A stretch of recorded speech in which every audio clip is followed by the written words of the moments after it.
Ayan, what's up dribblers at mga shooters, kamusta? Kamusta po kayo? Strong Group Athletics Philippines stay undefeated sa Dubai International Basketball Championship. At ito, Barangay Ginebra San Miguel, handa na nga ba sa playoffs? Ito nga po ang sinabi ni Coach Tim Cone matapos nilang talunin ang All-Filipino Cup champion na Meralco Bolts kagabi. At ito, tiniyak naman ni Coach Tim Cone na kasama nila si Kevin Kiambao sa Doha, Qatar trip. Yan po yung ating pag-uusapan, tatalakayin sa bidyong ito. Matapos po ako maglambing sa inyo ng isang like, share, comment down below, and don't forget to subscribe and hit the notification bell button para lagi po tayong updated sa ating pong mga video. At lahat po ng ating shoutout nasa dulong bahagi lang po ng bidyong ito. Ang Strong Group Athletics Philippines ay nananatiling walang talo sa kasalukuyang 34th Dubai International Basketball Championship matapos nga po nilang itala ang kanilang ika-4 na panalo laban sa Amman United Club of Jordan 84-75. Sa nasabing panalo, nag-step up nga po dyan si Malachi Richardson offensively sa kanyang 24 points including 6 3-pointers, 1 rebound, and 1 assist. Dahil dyan, napanatili po nila ang kanilang malinis na kardada sa Group A, tanga ng 4-0.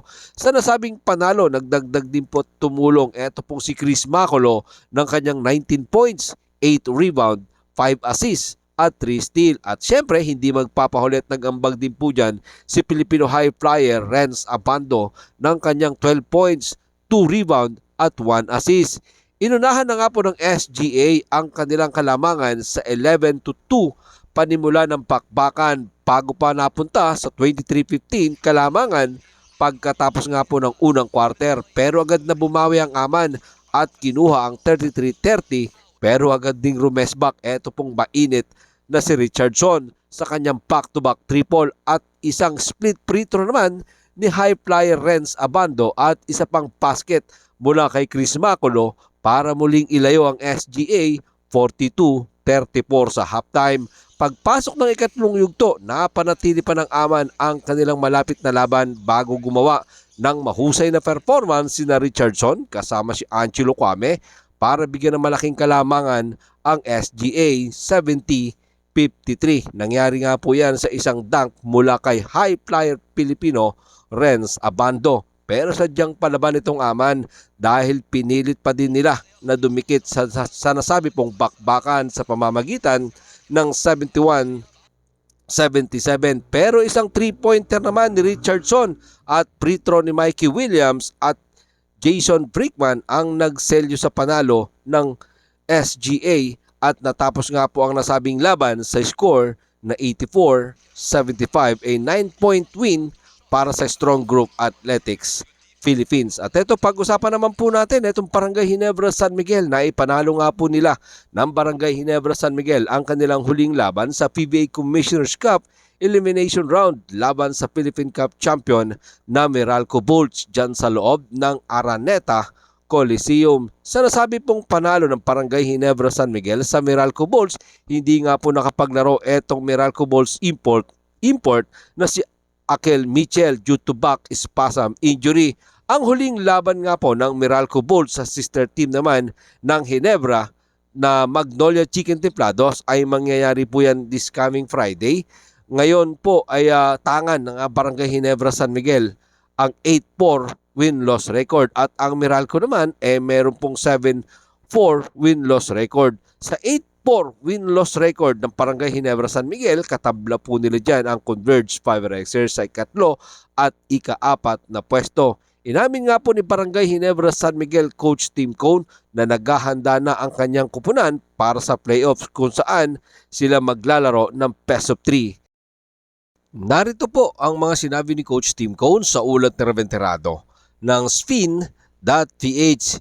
Ito ay isang pagkakataon. Ang larong ito ay higit na pagkakataon para makapaghanda kami para sa playoffs. Kaya gusto naming tiyakin na ang mga guys ay hindi makakakuha ng maraming minuto. Hindi mo alam kung ano ang mangyayari sa playoffs. Hindi nga po pinaglaro ng husto ni Coach Tim Cone ang kanyang mga starters. Siyempre, para iwas injury na din at para makapagpahinga at makapaganda ang kanilang mga sarili sa nalalapit na PBA Commissioner's Cup Playoffs. Narito pa po ang mga dagdag na pahayag ni Coach Tim Cone sa ulat pa din po yan ng Venterado ng Spin.ph. So number 1, hindi mo gusto ma-injured ang iyong mga starter o ang iyong core. Sa larong tulad nito na papasok ng playoffs, gusto mong tiyakin na ang mga manlalaro ay hindi maglalaro ng maraming minuto. Stay sharp kung sakaling may mangyari sa playoffs. Kaya yan talaga ang aming layunin ngayon. Sa nasabi nga pong panalo ng Barangay Ginebra San Miguel, nanguna po dyan sa scoring itong si RJ Avarientos sa kanyang 17 points. Sinundan ni Justin Brownlee na may 15 points at 13 points naman neto pong si Stephen Holtz na siyang tinanghal na best player of the game. At si Justin Brownlee ay pinaglaro lamang ni Coach Tim Cone ng 22 minutes and 30 seconds. Let's see what happened mga shooters sa playoffs neto pong Barangay Ginebra San Miguel. At sa ngayon, hindi pa alam kung sino talaga ang mga makakalaban netong Barangay Ginebra San Miguel. Hanggang Friday mga shooters, malalaman na po natin yan kung sino-sino nga ba ang magtatapatan sa playoffs neto pong kasalukuyang PBA Commissioner's Cup. At eto, tiniyak naman ni Coach Tim Cone na makakasama ng Gilas Pilipinas si Kevin Kiambao sa Doha, Qatar trip ng team para sa paghahanda sa nalalapit na FIBA Asia Cup qualifiers laban nga po sa Chinese Taipei at sa New Zealand. Bago pa nga po iyan ang final window ng FIBA Asia Cup qualifiers. Narito po ang maikling tugon ni Coach Tim Cone sa ulat ni Jerry Ramos sa Spin.ph. Yes, Kevin is fine. Kinausap namin siya. Makakasama siya sa Doha trip. Ayan nga po ang pagtitiyak ni Gilas Pilipinas head coach, Coach Tim Cone sa bigman ng Lasal na nagpabalik aksyon na si Kevin Kiambao sa kanyang kupunan sa KBL na Goyong Sono Sky Gunners. Sa kanila pong 94-69 loss laban sa anyang JKJ sa pagbabalik nga po ni Kevin Kiambao sa Korean League, nag-ambag agad siya ng kanya pong 14 points, 5 assists at 4 rebound. Narito po ang huling bahagi ng sinabi ni Coach Tim Cone patungkol kay Kevin Kiambao. Sa ulat pa din po yan ni Jerry Ramos sa Spin.ph. Kailangan niyang pigilan paminsan-minsan. Pero sa ngayon, sinabi niya sa amin na handa siyang pumunta ng 100% at iyan ang salitang nakuha namin. Sana nga mga shooters makakasama itong si Kevin Kiambao sa susunod at siyempre maiwasan po talaga ng ating Gilas Pilipinas ang magkaroon pa o madagdagan pa ng injury ang mga players ng ating pong pambansang kupunan. At yan ang sama-sama nating ipagdarasal mga shooters na walang madadagdag na injury sa ating pong pambansang kupunan na players dahil yan po ang kailangan nila sa pakikipagsagupaan nga po ng ating pong pambansang kupunan sa Chinese Taipei at sa New Zealand. Maraming salamat po sa inyong panonood. Ano naman po ang inyong maging opinion? Pag-usapan po natin yan dyan sa comment section. Ingat and God bless everyone. Adjourn.